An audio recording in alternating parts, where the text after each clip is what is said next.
2010 MLB season ended with the San Francisco Giants as world champions, defeating the Texas Rangers, Philadelphia Phillies, and Atlanta Braves. And there are 215 days until the 2011 World Series, and so much will happen between now and then. Tonight, we assembled a panel of experts to analyze this upcoming season. Who made the biggest off-season move? Who are the underdogs to keep an eye on? And who are the World Series contenders? We'll break it all down for you now, and your season begins here. This is The Dugout.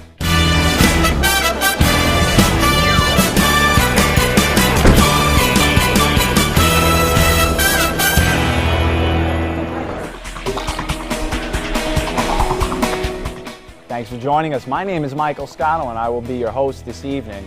Opening day is April 1st, the day everyone starts with a clean slate and anyone has a chance to be World Series champions. Rick Rissetto, Anthony Murillo, and Jon Hanford are to my left, and with their help, we're going to break down each division and give some insight on what to look out for this year. Well, thanks for joining us, guys. First off, let's talk about the National League and American League East divisions. The Boston Red Sox and Philadelphia Phillies made some of the biggest offseason moves. How will this impact them throughout the season, fellas? Well, we'll start off with the NL, and there was one big move made in the NL. That was Cliff Lee going to Philadelphia. It was huge. It was the R2-C2 combination coming back. You have Roy Halladay, Roy Oswalt, Cliff Lee, and Cole Hamels. That's a formidable four right there. But you look at everything else in the NL East, the Mets didn't really do anything in the offseason. They didn't have the money for it. The Nationals got Jason Worth. The Braves got Dan Uggla. Marlins have the young guys. The Phillies, it's their division to lose, and they're going to win probably 99, 100 games this season. R2-C2 going to win probably 80 of those. Rick, you're absolutely right. And one thing you can't overlook with the Philadelphia Phillies is their offense. It's an American League type offense. And by that, I mean they're going to score a lot of runs, hit a lot of home runs, driving a lot of RBIs. Ryan Howard at first base, Chase Utley at second, Jimmy Rollins at short. And then you have the newly acquired Carlos Guillen at third base. And you're going to have the rise of Dominic Brown in right field, although right now he's injured. He's going to come back, play right field, and he's one of their best prospects. The Phillies are going to have a terrific offense. Yeah, and to complement that Phillies offense, is going to be the pitching. That rotation, every single guy, all five starters, can have the potential to go 200 to 220 innings. And then when you have that going and Brad Lidge at the end, that's just a formidable team. All right, so it looks like the Phillies are the team to beat. They have the core four starters. It'll be fun to watch.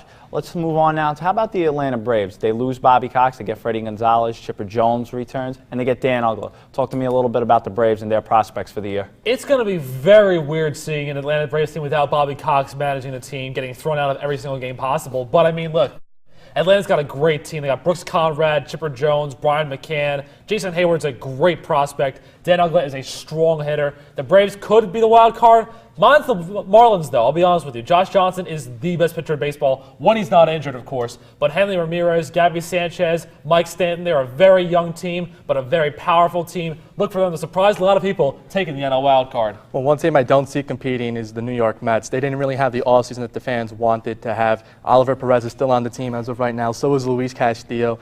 Their roster is not exactly going to compete with those of the Phillies, the Braves, and the Marlins. But I like the Braves. I think they're going to go toe-to-toe with the Phillies to win that division.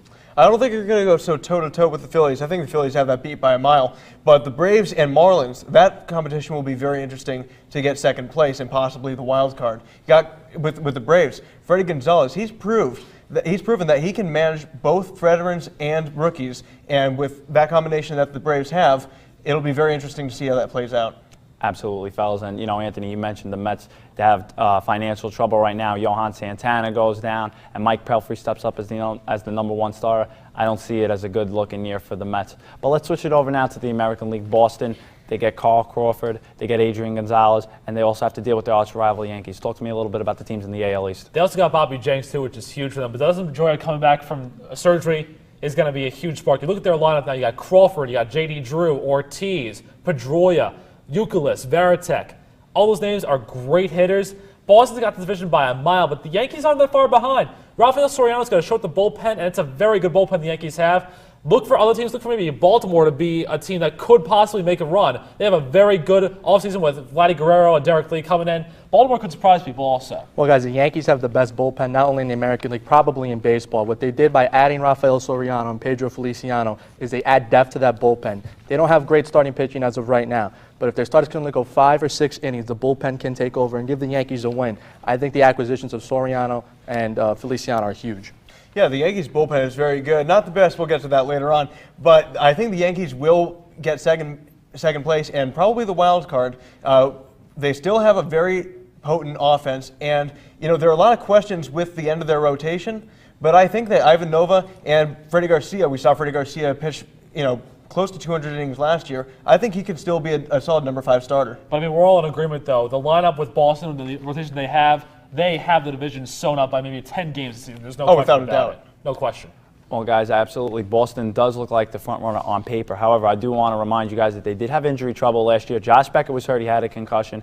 And they also lost their catcher, Victor Martinez, and they now come back with Jared Salton Lamacchia. But in any event, it looks like we can come to the conclusion that the Red Sox and the Phillies are the teams to beat in the AL East.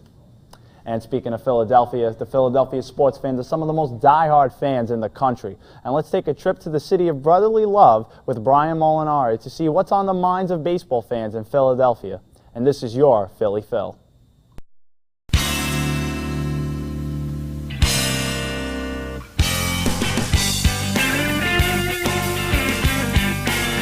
Right, we're here on the heels of preseason baseball, and we just want to know what Philadelphians think about this coming season. Do you have any predictions for this Major League season? It's all good. Obviously, a lot of momentum. Everybody's psyched, pitching, and so forth. So, World Series, it's all positive. Well, if being a Philly fan, anything less than the World Series is unacceptable. Okay. Unacceptable. So World Series or bust? That's it. That's it. We've been there 2 years straight. Yeah. I think the Phillies are going to have a good year this year. I think the addition of Cliff Lee is going to be an important part of it. They've probably got the best starting pitching staff in baseball right now. And I think they have an opportunity to go all the way and maybe even make the World Series. What do the Phillies have to do to get to the World Series this year? Go out and play hard every day. They're definitely the best team in the National League. I mean, the pitching's going to be phenomenal. So, and I think our bats were down last year. And we still almost got there. And I think they're going to hit better. So, I think it's a given. We all know that the New York-Philadelphia rivalry is pretty bad. What do you have to say to those New York fans? It's a lot more than glitter and glam. Being a fan is knowing where you're coming from, your roots. It's not necessarily what celebrities are showing up at your events or how much money you have. I personally feel you can't buy a championship, which is what the Yankees try and do every year. As soon as someone comes up on the block, they try and, they're willing to pay anything. And just the fact that Cliff Lee came to the Phillies and not the Yankees is a sign that money does not buy you, can't buy you love, if you will. So.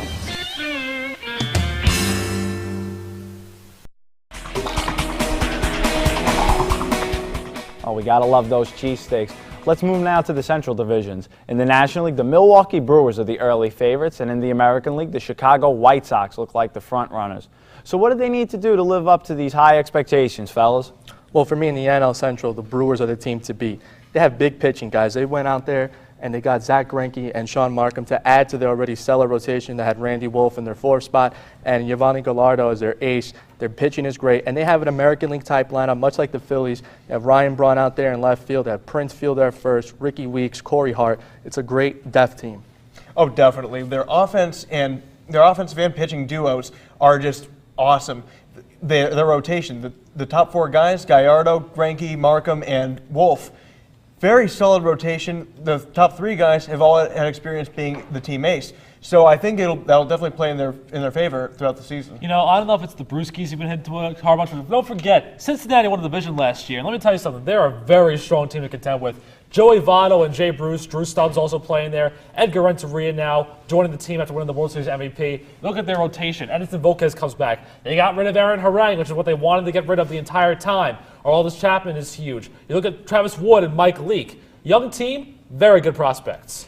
Absolutely, guys. Dusty Baker has handled the young pitching staff before. Aroldis Chapman is a gem for that team, and the Milwaukee Brewers will ride an exceptionally big year from Prince Fielder, I feel, this year. But let's also not forget some other teams. Let's talk about the St. Louis Cardinals. They've also had a good year. They've had good years in the past. However, Adam Wainwright goes down for the year.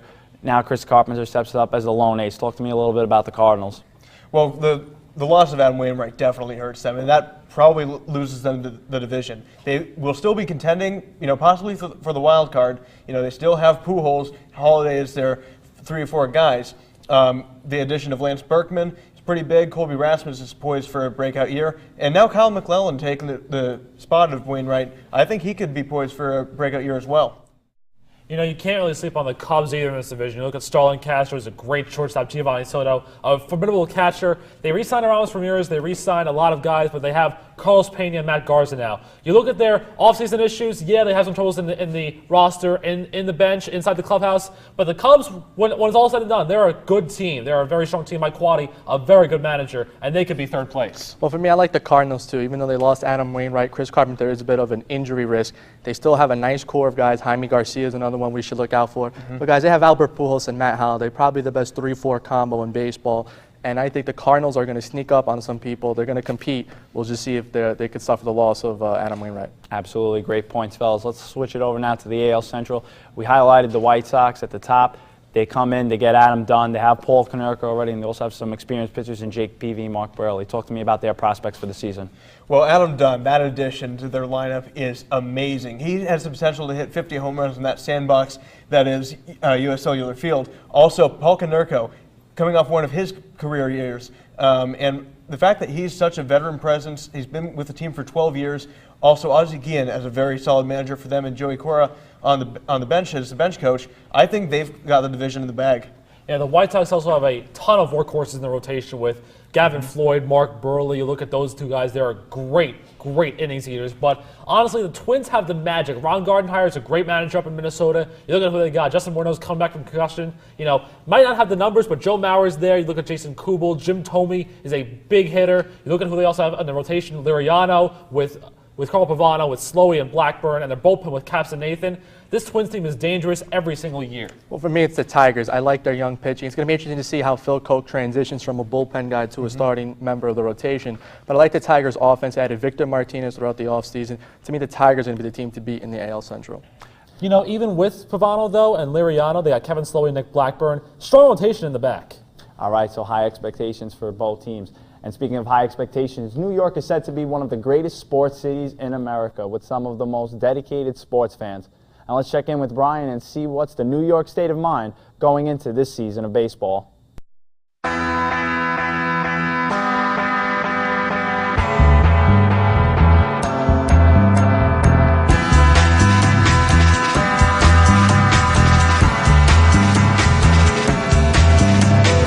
A doubt in my mind that the Yankees are going to make the playoffs again, whether they're the division champs or they make the wild card. It always seems like, without a doubt, they always have the manpower and the skill to get into the postseason. I expect they'll make the playoffs in the wild card. We're not going to be as strong as they were in 2009 because we don't have the same team we had then, but I think we'll still make the playoffs this year.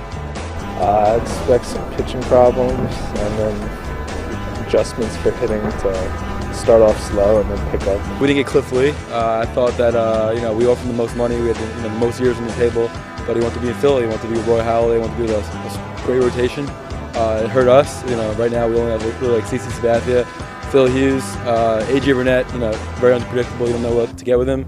And we have like Sergio Mitre and other people that are not great pitchers fighting for 5th rotation spot. So it's not really that good this year. Boston Red Sox. Definitely the Red Sox. The biggest competition will be the Red Sox. Definitely Boston. Boston always seems to have a smart coach, makes good moves, picks up the players that he needs, and they're always just a strong team to compete against. My World Series prediction is the Tampa Bay Devil Rays and the Philadelphia Phillies. It's tough. I'm going to have to say the Phillies over the Yankees. I hope the Yankees win the World Series. I think it's going to end up actually going to probably Boston versus Philadelphia, and Phillies going to take it in Game 7.